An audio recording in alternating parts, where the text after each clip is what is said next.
Bismillahirrahmanirrahim. Alhamdulillahirabbil alamin. Wassalatu wassalamu ala asyrafil anbiya'i wal mursalin sayyidina wa habibina wa maulana Muhammadin wa ala alihi wa sahbihi ajmain. Asyhadu an la ilaha illallah wahdahu la syarikalah wa asyhadu anna Muhammadan abduhu wa rasuluh. Faqad qala Allah ta'ala fi kitabihil karim wa huwa asdaqul qailin. A'udzu billahi minasyaitonir rajim. Bismillahirrahmanirrahim. Yarfa'illahu alladhina amanu minkum walladhina utul ilma darajat wa qala alaihi salatu wassalam may yuridillahu bihi khairan yufaqihu fiddin. Hadirin yang dimuliakan oleh Allah, kita punya waktu yang sangat terbatas. Tadi sudah kita mulai taklim ini dengan membaca suratul Fatihah untuk menambah keberkahannya dari Allah Subhanahu wa taala.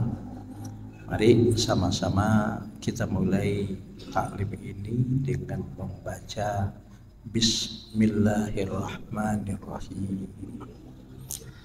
Hadirin yang dimuliakan oleh Allah, tema yang akan kita bahas walaupun waktu yang sangat terbatas yaitu hadis Rasulullah Sallallahu Alaihi Wasallam. Hadis ini hadis yang diriwayatkan oleh Al-Bazzar bi isnadin hasanin, dan kalau kita cari hadis ini termaktub di antaranya di dalam kitab Hilyatul Auliya tulisan Abu Nuaim jilid ketiga halaman 202, yaitu satu hadis Rasulullah Sallallahu Alaihi Wasallam sampai Ibnu Hajar Al-Asqalani pun mengatakan jalur-jalur periwayatan hadis ini banyak sekali, sehingga hadis ini layak untuk dijadikan dalil dan pegangan hidup kita sebagai umat Rasulullah Sallallahu Alaihi Wasallam. Minimal, kata Ibnu Hajar Al-Asqalani, hadis yang kita akan bahas yang diriwayatkan oleh Al-Bazzar ini ya, adalah minimal hadis hasan. Hadis hasan itu hadis yang layak juga untuk kita jadikan landasan hidup kita. Bunyi hadisnya, Bismillahirrahmanirrahim. An Anasin radhiyallahu anhu qala, dari sahabat Rasulullah Sallallahu Alaihi Wasallam yang bernama Anas bin Malik radhiyallahu anhu, beliau berkata, qala Rasulullah Sallallahu Alaihi Wasallam, telah bersabda Rasulullah Sallallahu Alaihi Wasallam. Apa sabda Rasul? Tuba liman syaqalahu aibuhu an uyubin nas, yang artinya tuba, beruntunglah, beruntung di mana? Ya beruntung dunia dan akhirat insyaallah, beruntung dalam kehidupannya. Siapa itu? Rasulullah katakan di antara orang yang beruntung dalam kehidupan dunia ini adalah orang liman syaghalahu aibuhu, yaitu orang yang disibukkan oleh aib dan kekurangan dirinya sendiri. An uyubin nas, dari membicarakan aib dan kekurangan orang lain. Nah, ini kata Rasul, salah satu orang yang beruntung dalam hidup ini adalah orang yang sibuk dengan aibnya sendiri, yang sibuk dengan kekurangan dirinya sendiri, dan dia tidak sibuk ngurusin aib dan kekurangan orang lain. Kenapa? Apa sebabnya? Sebab kalau kita mencari-cari aib orang lain dan kita sibuk dengan aib-aib orang lain tersebut, nggak akan ada habisnya dan nggak akan ada selesainya. Akhirnya yang terjadi tentang aib dan kekurangan kita lupa. Akhirnya kita tidak tahu siapa diri kita. Kalau tidak tahu aja masih mending, nggak kenal siapa diri kita. Padahal dalam satu ungkapan ada satu ungkapan bunyinya halakam bru'un lam ya'rif qadra nafsihi. Celakalah siapapun orang, bangsa apapun, suku apapun, status sosial bagaimanapun, jika seseorang itu lam ya'rif qadra nafsihi, dia tidak tahu ukuran dirinya sendiri, sejauh mana kekurangan dan aibnya dia nggak tahu. Dia hanya sibuk ngurusin aib dan kekurangan orang lain.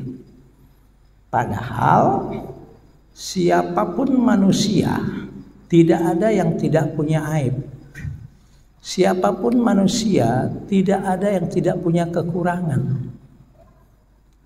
Termasuk diri kita sendiri, iya. Bisa jadi kita sibuk dengan urusan aib seseorang, si A misalnya. Kita ngurusin orang itu terus. Padahal bisa jadi pada waktu yang sama aib dan kekurangan kita lebih banyak dari orang yang kita urusin aibnya itu. Yang ujung-ujungnya waktu ini berjalan terus. Waktu berjalan terus, Pak. Jangankan 1 tahun, jangankan 1 bulan, jangankan 1 minggu, jangankan 1 hari, jangankan 1 jam, jangankan 1 menit, 1 detik pun berlalu dalam kehidupan manusia. Itu waktu yang sudah berlalu itu tidak akan pernah kembali lagi sampai orang itu meninggal. Makanya itu ada satu ungkapan lan tarji'al ayyamul lati mabab. Tidak akan pernah kembali lagi hari-hari yang telah berlalu dalam kehidupan manusia. Dan hakikatnya siapapun manusia, termasuk kita punya jatah masing-masing berapa jatah umur kita. Kita punya jatah masing-masing berapa jatah Allah memberikan waktu kita hidup di dunia ini. Semua sudah ada jatahnya. Dan pernah kita bahas dalam satu hadis yang cukup panjang. Ketika kita umur 120 hari dalam rahim ibu kita, sebelum kita lahir di permukaan bumi ini, Allah Subhanahu wa ta'ala mengutus malaikat. Untuk apa? Untuk meniupkan nyawa pada janin yang ada pada rahim ibu kita itu, yaitu kita ketika masih di alam rahim ibu kita. Kapan? Ketika umur 120 hari. Dan pada waktu yang sama Allah menyuruh malaikat yang disuruh meniupkan nyawa ke dalam janin, fisik janin yang ada dalam rahim tadi, disuruh oleh Allah untuk menetapkan 4 hal. Salah satunya bikat bi rizkihi, menetapkan rezekinya. Makanya itu dalam istilah agama, rezeki itu gak dicari. Kenapa? Karena rezeki itu sudah ada. Kalau begitu rezeki diapakan? Rezeki itu dijemput, bukan dicari. Kalau yang dicari itu sesuatu yang belum ada. Hanya Allah rahasiakan berapa rezeki hamba-hambanya, berapa rezeki kita itu dirahasiakan oleh Allah. Kenapa? Allah itu maha pengasih, Allah itu maha penyayang, Allah itu maha adil, Allah itu maha menyelamatkan dan sebagainya sifat-sifatnya Allah yang secara rinci tergambar pada Asmaul Husna yang 99, yang secara global tergambar dalam sifat yang 20 kalau kita belajar ilmu tauhid. Nah, Allah itu maha pengasih, Allah maha penyayang, Allah maha menyelamatkan, Allah itu maha adil. Coba bayangkan Pak, kalau semua manusia sudah tahu berapa jatah rezekinya, dan dia sudah tahu bahwa dia akan hidup kaya raya atau akan miskin melarat, itu negatif bagi kehidupan umat manusia. Kalau manusia tahu dari kecil, dia sudah tahu dan orang tuanya tahu bahwa anaknya akan jadi orang kaya, bermasalah. Kenapa? Ini anak jadi nggak produktif. Ini anak akhirnya apa? Nggak ada ikhtiar, nggak ada usaha. Ngapain saya sekolah jauh-jauh? Ngapain saya sekolah mahal-mahal? Ngabisin duit aja, ngabisin umur aja. Ujung-ujungnya kaya. Atau orang tahu bahwa dia akan miskin hidupnya, pun akan seperti itu. Ngapain saya sekolah jauh-jauh, sekolah lama, biaya yang begitu mahal, ujung-ujungnya juga miskin. Maka kehidupan ini tidak berjalan secara normal, dan kehidupan ini akhirnya stagnan, tidak berkembang, dan manusia bisa jadi tidak kreatif. Betul nggak Pak? Allah nggak menginginkan kehidupan yang seperti ini. Allah menginginkan manusia ini hidup stabil, berkembang, maju. Maka rezeki walaupun sudah ditetapkan oleh Allah ketika kita umur 120 hari, dirahasiakan oleh Allah. Sebab apa? Allah menginginkan kita itu menjalankan proses hidup ini secara normal. Proses jalani semaksimal mungkin, sebaik mungkin secara normal, sambil berdoa kepada Allah, akhlak dijaga, dan tawakal kepada Allah. Hasilnya berapapun, terimalah. Yang penting dia sudah menjalani proses dengan baik, maksimal, dan dia sudah memohon berdoa kepada Allah. Selesai. Hasilnya berapapun, Allah Maha tahu yang mana berapa yang terbaik untuk kita. Jelas Pak? Umur kita pun sudah ada jatahnya. Kapan kita mati, di mana kita mati, berapa jatah umur kita. Kalau menurut hitungan tahun berapa tahun, menurut hitungan bulan berapa bulan, hitungan minggu berapa minggu, hitungan hari berapa hari, hitungan jam, menit, dan detiknya pun sudah ada dan ditentukan oleh Allah. Lagi-lagi Allah rahasiakan. Kenapa? Allah menginginkan kita hidup ini normal, bisa menjalani kehidupan dengan stabil. Coba orang kalau sudah tahu pasti kapan dia mati, di mana dia mati, sedang apa dia mati, dengan cara apa dia mati. Misalnya orang sudah tahu bahwa dia akan mati ketabrak motor. Apa yang terjadi, Pak? Paranoid. Kalau ngelihat motor, oh jangan-jangan motor ini yang nabrak gua, yang nyebabin gua mati gitu. Betul nggak Pak? Jangankan naik motor, jangankan beli motor, melihat motor pun takut. Kenapa? Karena dia tahu dia akan mati karena motor. Maka dirahasiakan oleh Allah supaya kita bisa hidup di dunia ini secara normal. Jelas Pak? Kenapa lagi dirahasiakan oleh Allah? Kapan seseorang mati, di mana seseorang mati, dengan cara apa seseorang itu mati? Supaya kapanpun dan dimanapun dan sedang apapun kita sudah siap dan membawa bekal sebanyak mungkin untuk mati itu. Supaya kita memaksimalkan dan mengoptimalkan waktu hidup kita sebaik mungkin. Jangan habiskan waktu dan umur kita dengan hal-hal yang tidak baik dan tidak benar dan yang dilarang secara syar'i. Apa salah satunya? Kerjaan yang menghabiskan waktu, menghabiskan umur dan merugikan kita sendiri, yaitu sibuk ngurusin aib orang lain. Ya Pak ya, sibuk ngurusin aib orang lain, mencari-cari kekurangan orang lain. Kalau nggak ketemu, dibikin-bikin aib orang lain, difitnah.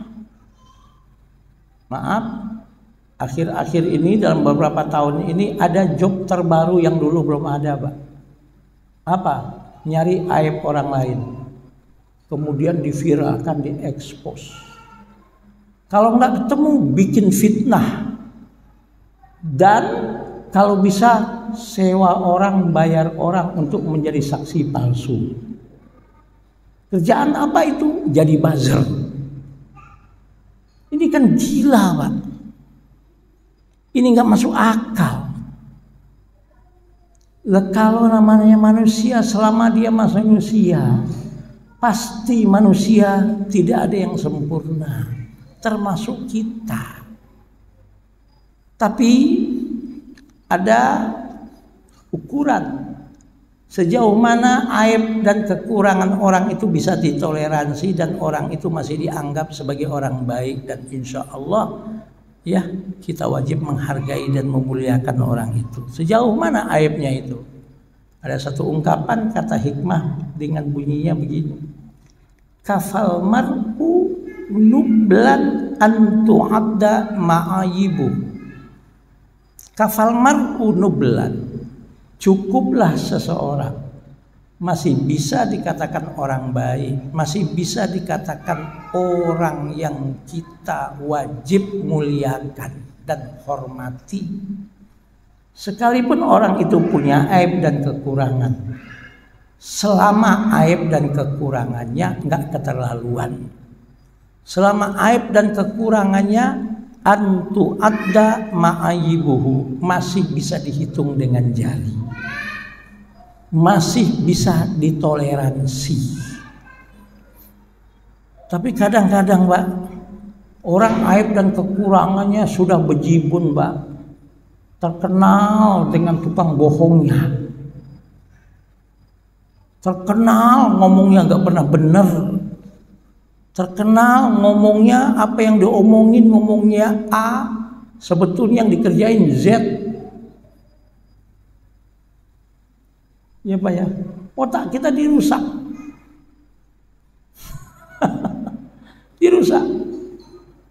Sudah orang terkenal pembohongnya, masih aja banyak orang yang mengeluh-elukannya, menganggap dia pahlawan. Astagfirullahaladzim. Yang mengerikan kalau orang begini mempunyai jabatan yang strategis di masyarakat, Pak. Akhirnya rakyat cuma jadi korban kebohongannya dan korban pencitraannya. Ngeri kalau terjadi hal seperti ini. Makanya itu, yuk sama-sama kita manfaatkan umur kita, Pak. Kita maksimalkan dan optimalkan waktu yang Allah berikan kepada kita untuk apa? Minimal untuk kita selalu ngaca diri. Kalau bahasa agamanya muhasabah, introspeksi diri. Kita nggak tahu kapan kita mati, kita nggak tahu sedang apa kita mati, kita nggak tahu di mana kita mati. Tapi yang pasti, Pak, kullu nafsin za'iqatul maut. Setiap nyawa, siapapun makhluk Allah yang bernyawa termasuk kita, za'iqatul maut, pasti akan merasakan yang namanya kematian itu. Makanya itu ya Allah, mari kita berikhtiar, kita menjalani proses sambil berdoa dan optimis. Berdoa dan optimis dan menjalani proses yang bagaimana? Ia berdoa dan menjalani proses bagaimana ketika kita mati nanti, ketika kita menghembuskan nafas kita yang terakhir di dunia ini, kita mati dalam keadaan beriman. Kita mati dalam keadaan diridhoi oleh Allah. Kita mati dalam keadaan taat dan beribadah kepada Allah. Kita mati setelah taubat kita diterima oleh Allah. Setelah dosa-dosa dan kesalahan kita diampuni oleh Allah. Setelah kezaliman-kezaliman yang kita lakukan kepada orang lain, kita punya kesempatan untuk memohon maaf dan punya kesempatan untuk dihalalkan. Kenapa? Karena hidup di dunia ini sementara, dan menurut iman kita yang kita harus imani, dan ini menjadi salah satu rukun iman. Yang namanya kehidupan di dunia itu akan berakhir. Kehidupan di dunia ini akan berakhir dan kita akan mengalami yang namanya kematian. Dan kehidupan setelah hidup di dunia dan setelah mati di dunia ini yang dimulai dengan kehidupan nanti disebut di alam namanya alam barzakh, dan nanti berlanjut terakhirnya setelah melalui proses cukup panjang, apakah layak masuk surga atau layak masuk neraka. Dan itu akan kita alami tergantung kepada amal soleh dan kebaikan yang kita lakukan. Faman ya'mal mithqala dzarratin khairan yarah wa may ya'mal mithqala dzarratin syarran yarah.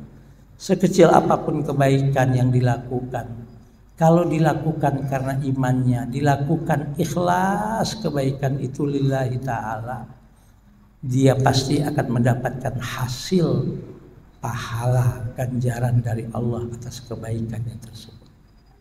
Tapi barang siapa yang melakukan dosa, maksiat, kemungkaran, kezaliman, keculasan, dan perbuatan-perbuatan yang menipu orang, menzalimi orang, meninggalkan perintah Allah, tidak sholat, tidak berpuasa, tidak berinfak, apalagi tidak berzakat. Sekecil apapun dosa yang dilakukannya, kalau sebelum dia meninggal dunia, sebelum menghembuskan nafas yang terakhir, dia tidak sempat bertaubat atas dosa tadi. Dia tidak sempat meminta maaf kepada orang-orang yang jadi korban kezalimannya. Dia tidak sempat dihalalkan oleh orang-orang yang dizoliminya atas harta dan materi orang tersebut yang diambilnya secara zalim. Sekecil apapun dosa, maksiat, kemungkaran yang dilakukannya, kalau dia nggak sempat bertaubat sebelum dia mati, dia akan mendapatkan balasan atas dosa dan kesalahan yang dilakukan tadi. Kata orang kampung, Tuhan tuh ora sare. Itu kata orang kampung, Tuhan tuh tidak tidur, maha tahu, maha mengetahui, ya, maha mengetahui apapun kesalahan dan dosa yang pernah kita lakukan. Gak bisa kita bohongi. Nah, maka kalau orang sibuk hanya ngurusin aib orang lain, orang sibuk hanya ngurusin kekurangan orang lain, apalagi maaf itu dijadikan satu pekerjaan, satu job, yang dengan itu dia mendapatkan harta dan mendapatkan cuan, kalau kata orang sekarang. Astaghfirullahaladzim, na'udzubillah min dzalik. Apalagi kadang-kadang gak ketemu aib orang yang dia gak suka, gak ketemu kekurangan orang yang dia gak suka, difitnah, direkayasa, dibikin saksi-saksi palsu demi untuk menjatuhkan orang yang dia nggak suka tadi. Maaf, orang begini, ya, Yang pasti kalau dia nggak bertaubat dan dia tidak dimaafkan atas dosa dan kesalahannya, dia akan merugi. Dia akan merugi. Dia akan bangkrut nanti di hadapan Allah. Semua kebaikan dan amal soleh yang dilakukan di dunia itu akan dioperalihkan pahalanya oleh Allah kepada orang-orang yang menjadi korban kezalimannya. Jelas Pak? Semua kita punya aib, semua kita punya kekurangan, dan tidak ada yang tidak punya aib dan tidak ada yang tidak punya kekurangan. Kita kadang-kadang nggak sadar ketika kita menunjuk tangan kita ke orang lain, kita arahkan. Kita nggak sadar jari kita yang lain menunjuk diri kita. Ketika kita mencari aib dan kekurangan orang lain, ternyata aib dan kekurangan kita jauh lebih parah dari itu. Akhirnya karena sibuk ngurusin orang, waktu berlalu terus. Yang pernah saya bahas di sini, umur itu laksana kita naik kereta, Pak. Yang laksana kita naik kereta. Kita turun misalnya di mana? Turun di Bojonggede dari kota. Berganti waktu, berganti tahun, berganti bulan, berganti minggu, berganti hari. Laksana pergantian stasiun di mana akan kita turun. Berganti stasiun, tempat kita turun itu makin dekat, bukan makin jauh. Itulah umur, itulah hidup. Naik kereta dari kota, ingin turun di Bojonggede.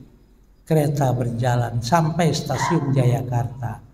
Stasiun Bojonggede semakin dekat, bukan semakin jauh. Tambah lagi, berhenti, jalan lagi, berhenti lagi di stasiun. Ya, yang namanya apa, Pak? Stasiun selanjutnya yang biasa dari kota ini, stasiun apa? Ya, saya lupa namanya apa tuh? Apa?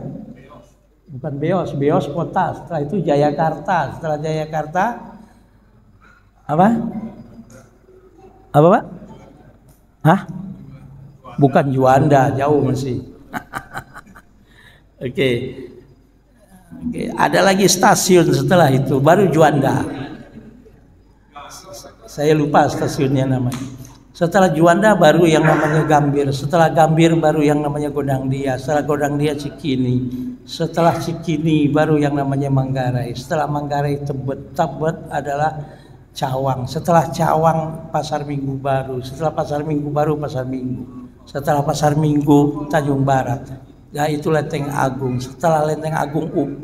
Setelah UP UI. Setelah UI Pondok Cina. Setelah Pondok Cina Depok Baru, Depok, Citayam dan Bojonggede.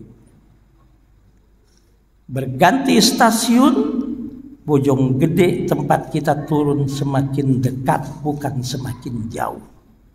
Itulah perjalanan waktu. Sementara kita sibuk ngurusin aib orang lain. Sementara kita sibuk mencari kekurangan orang lain.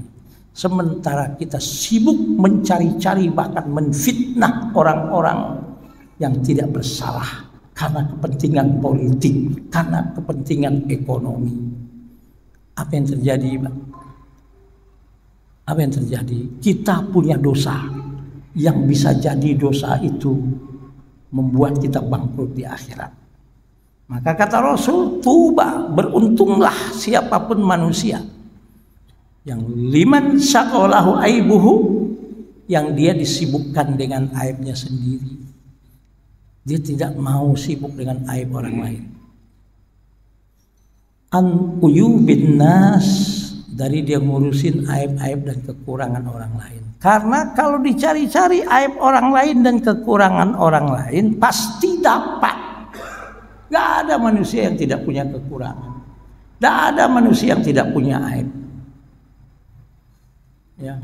Yuk sama-sama kita manfaatkan umur kita sebaik mungkin. Yuk sama-sama kita manfaatkan umur kita semaksimal mungkin untuk hal yang baik dan bermanfaat. Introspeksi diri. Allah berikan kita waktu, maksimalkan waktu untuk melakukan kebaikan. Allah berikan kepada ilmu, kepandaian, kecerdasan. Maksimalkan kepandaian, kecerdasan ilmu kita untuk mencerahkan dan untuk memberikan hal yang bermanfaat kepada orang lain. Allah mengamanahkan kepada kita kelebihan harta, alhamdulillah, dari yang kita butuhkan dalam hidup kita sehari-hari. Yuk harta kita, jangan cuma kita yang menikmati. Yuk harta kita dinikmati oleh orang-orang yang memang membutuhkan.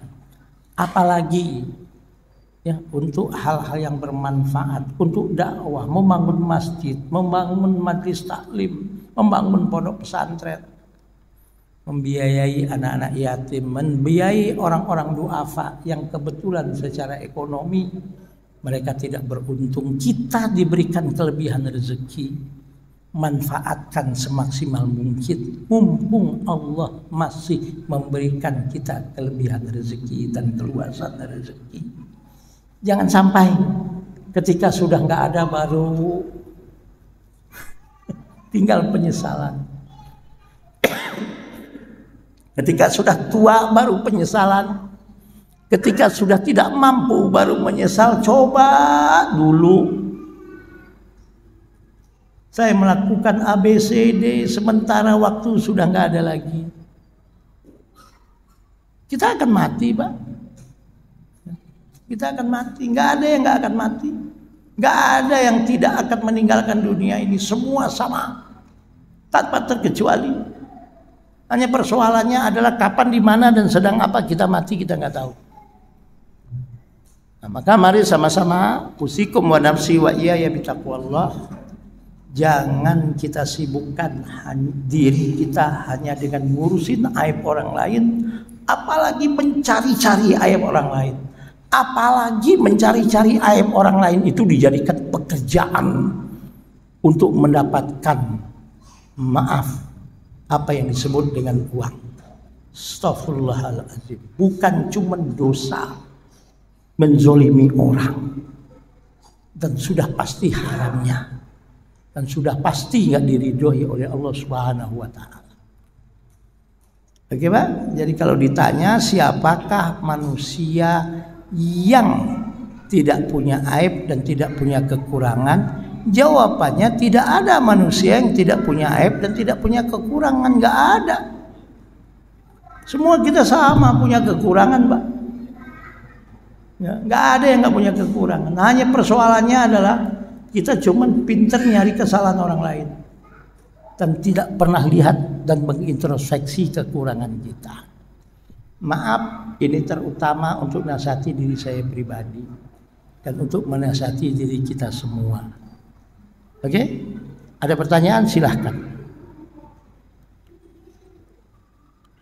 Silahkan, Mbak, kalau ada pertanyaan.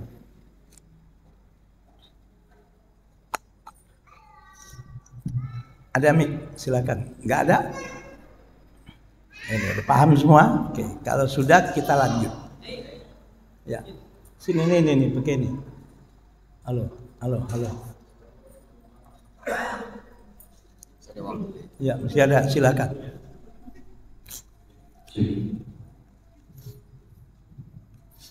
Assalamualaikum warahmatullahi wabarakatuh. Assalamualaikum. Ini bertanya perihal pembukaan aib orang lain yang memang itu menjadi hal yang akan merugikan diri kita di zaman kiamat. Tetapi bagaimana kalau itu adanya di persidangan sebagai saksi? Sebagai saksi kemudian kita mau tidak mau membuka aib untuk membuka kebenaran yang sebenarnya. Bagaimana hukumnya seperti itu? Jadi assalamualaikum warahmatullahi wabarakatuh. Kalau membuka aib orang lain dalam persidangan itu nggak ada masalah, itu untuk mencari keadilan. Artinya untuk mencari keadilan kita nggak akan tahu kebenaran. Jadi kalau memang tidak ada cara lain untuk mencari kebenaran dan untuk menentukan siapa yang salah dan siapa yang tidak salah, siapa yang zalim dan siapa yang tidak dizalimi, ya kalau memang harus dibuka dalam pengadilan, yang penting pengadilan itu pengadilan yang memang adil dan bisa dipertanggungjawabkan, bukan pengadilan yang rekayasa. Ya silahkan aja, nggak ada masalah. Itu bukan termasuk membuka aib orang lain. Bahkan saya baca dalam buku tentang siasat syariah, ya politik dalam Islam, kalau ada seorang calon pemimpin, apalagi calon pemimpin ini dia akan memegang pimpinan yang sangat strategis yang akan mempengaruhi kelayakan hidup seseorang dan orang banyak, dan bahkan bisa membuat kalau salah dalam memilih pemimpin, kehidupan di masyarakat itu akan hancur. Maka sebelum orang itu dipilih, tidak salah kita mengungkap kekurangan orang tersebut. Yang penting fakta, yang penting data, yang penting bukan fitnah, yang penting bukan rekayasa, dan yang penting bukan dicari-cari, ya, dicari-cari yang nggak ada pun diadakan. Nggak boleh. Tapi kalau memang itu fakta, sebab apa? Khawatir nanti kalau dia terpilih ternyata orang ini orang yang jahat, orang ini pembohong besar, orang ini orang yang nggak punya malu, orang ini orang yang rakus dan tamak, orang ini nggak peduli terhadap apapun akibat dari kebijakannya. Siapa yang korban? Kalau itu nggak ada masalah. Yang penting sebelum dipilih dan sebelum ditentukan. Oke Pak ya? Nggak ada masalah. Karena khawatir nanti rakyat memilih pemimpin yang terpilih pemimpin yang jahat, yang dia menjadi seorang penjahat. Yang nggak ada tahu malu lagi udah. Apa?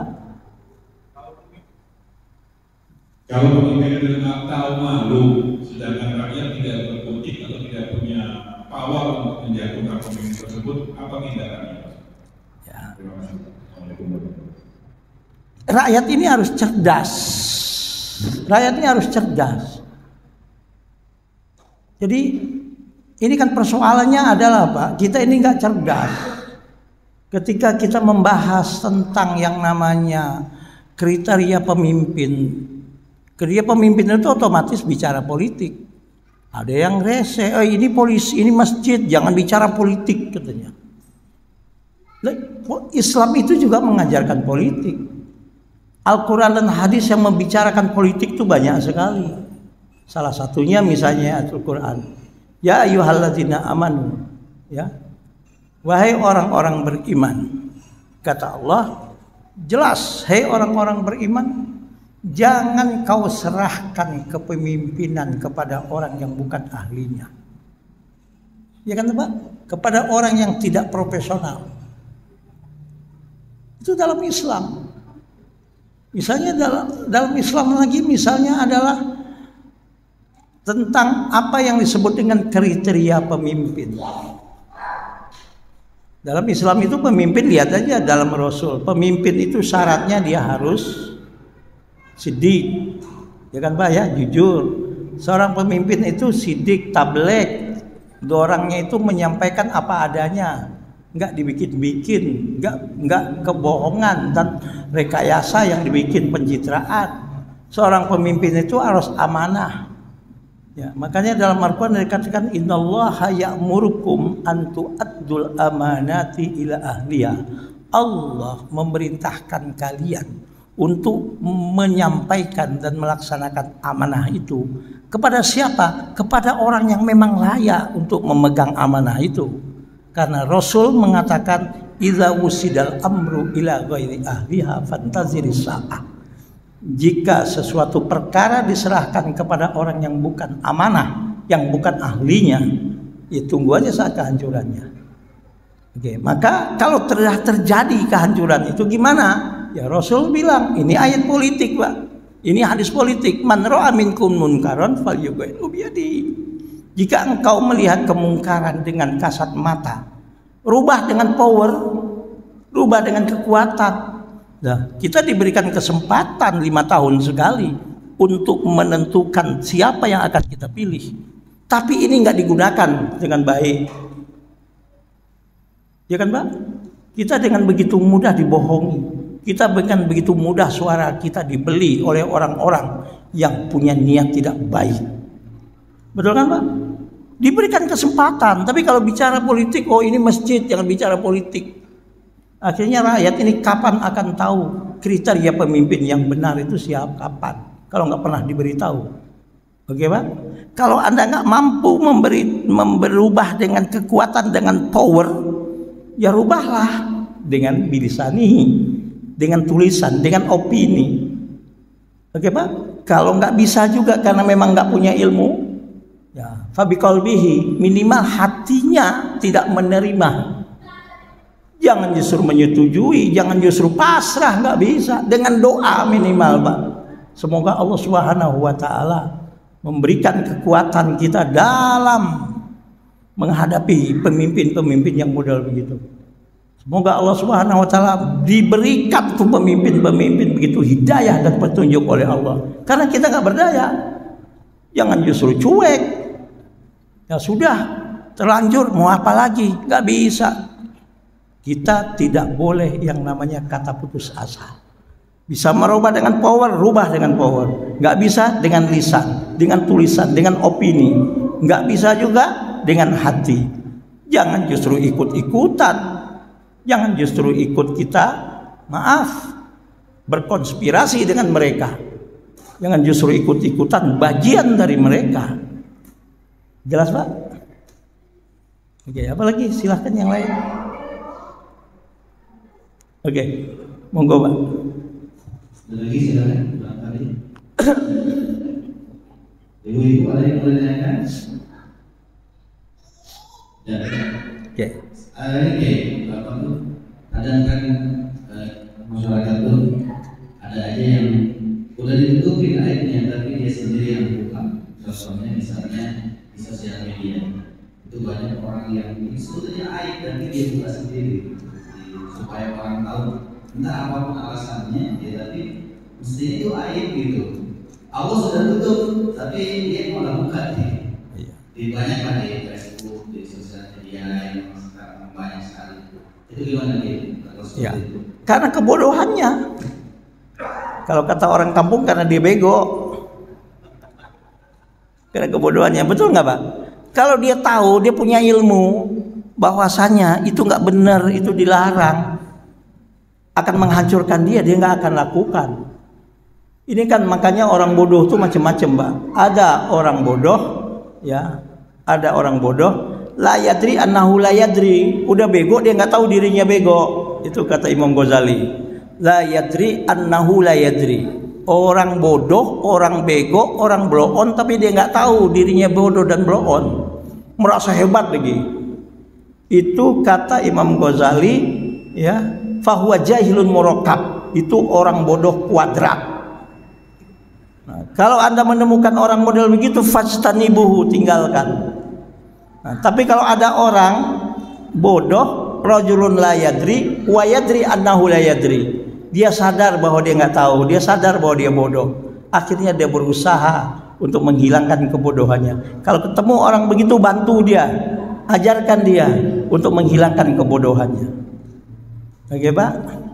Ada juga orang tahu tapi dia nggak ngerti dia orang nggak tahu. Dia pintar, dia berilmu, tapi dia nggak tahu dia berilmu. Rajulun yadri wala yadri annahu la yadri. Orang tahu, rajulun yadri wala yadri annahu yadri. Orang ngerti, orang berilmu, tapi dia nggak tahu dia punya ilmu. Orang itu laksana orang sedang tidur. Ya, maka kata Imam Ghazali, fa'aikizuhu, bangunkan dari tidurnya orang model begitu tuh. Bukan polisi tidur, bukan. Orang sedang seakan-akan orang tidur, bangunkan dari tidurnya. Orang berilmu, tapi dia nggak tahu bahwa dia berilmu. Nah, yang hebat itu Pak, rajulun yadri wa yadri annahu yadri. Orang ngerti, orang berilmu, dan dia tahu diri bahwa dia berilmu. Orang begitu Pak, deketin. Orang itu belajar dari dia. Kalau di kita kagak, waduh ini ada orang pintar, anak muda pintar, bahaya ini gua ini. Difitnah. Ini perangai kita yang nggak benar, takut kesaing. Betul nggak Pak? Mestinya kalau ada kader, saya maaf, alhamdulillah saya bersikap seperti itu Pak. Saya kalau melihat ada seorang anak muda pintar, alim, tapi kayaknya nggak punya kesempatan, kita tolong untuk dia maju. Kita orbitkan dia untuk supaya maju. Kenapa? Dengan orang seperti itu berarti tentara Allah untuk menegakkan amar ma'ruf nahi munkar bertambah dan beban kita, insya Allah semakin banyak orang yang membantu kita. Jangan ada orang pintar, orang potensi. Lu tahu apa lo baru anak kemarin? Ya wajar lah kan, dia kan orang baru toh. Ajarkan, ingatkan, buat dia semakin bijak. Orang begitu manfaatkan, rugi kita kalau tidak memanfaatkan orang seperti itu. Di kita kagak, orang pinter, orang cerdas dimusuhin. Oh, ditoleransi, maklum namanya juga politik. Politik gak bener. Oke Pak? Mudah-mudahan apa yang kita bahas menjadi ilmu yang bermanfaat. Mudah-mudahan cerita rahmat dan keberkahan dari Allah senantiasa dilimpahkan oleh Allah dalam kehidupan kita. Subhanallahumma wa bihamdika asyhadu an la ilaha illa anta astaghfiruka wa atubu ilaik. Wallahul muwaffiq ila aqwamit thoriq. Maaf lahir dan batin. Assalamualaikum warahmatullahi wabarakatuh.